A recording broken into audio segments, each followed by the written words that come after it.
Hi guys, for today's video ay gagawa na naman tayo ng kabutihan.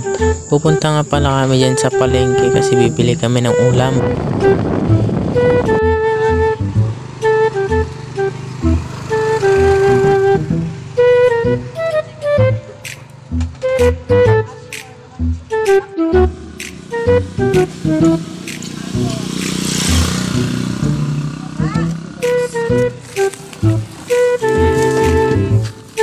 Pagkatapos nga niya makabili dyan, umuwi na kami.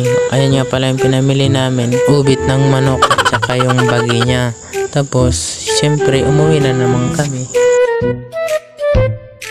Malapit lang naman yung bilihan namin ng ulam dyan. Kaya nagmotor na kami kasi medyo malayo nila. Pagdating namin dun sa bahay, nilagyan ko na ng tanom yung palanggana, tapos nilagay ko na yung ubit ng manok, tapos sinaruno ko na yung bagi niya. Tapos nag-volunteer daw si Kuya Ulo dyan na magbugo ng manok kasi nagbibideo ako. Tapos yan, hiniwa-hiwa na niya. Habang naghihiwa siya dyan, bumili na ako ng rekado niya kasi nalipatan namin kanina doon.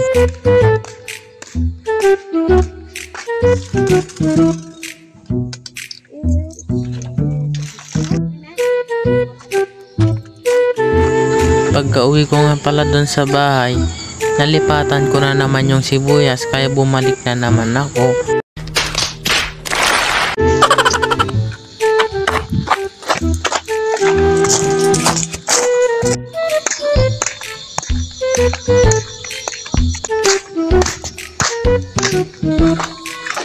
Ako. Di ba sibuyas kayo? Wala ko yun. Ice. Ice? Opo. Dalawa to. Oh.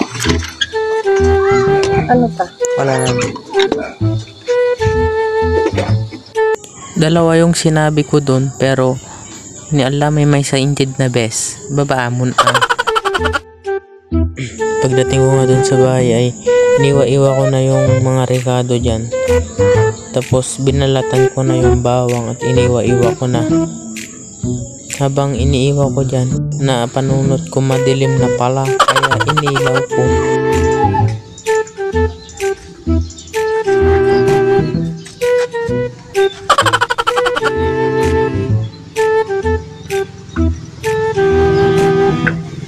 Pagkatapos ko nga hiwain yung laya at bawang dyan, kumuha na ako ng lalagyan.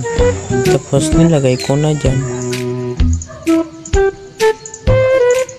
Sinahan ko na pala yung parayok dyan, tapos sinindyan ko na yung shellane.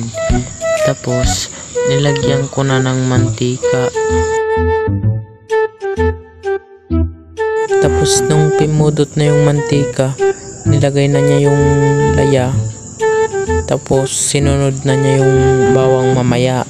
Tapos nung nag-brown na yung mga yun, nilagay na niya yung kimot ng manok. Tapos nagtaltal na siya ng paminta dyan.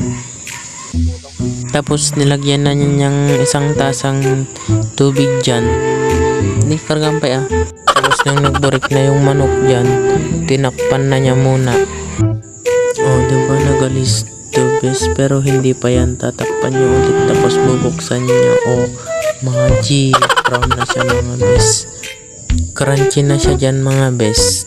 Tapos shaten. Boy. Boy. Pali akong boy. Hindi. Nakali ko mo.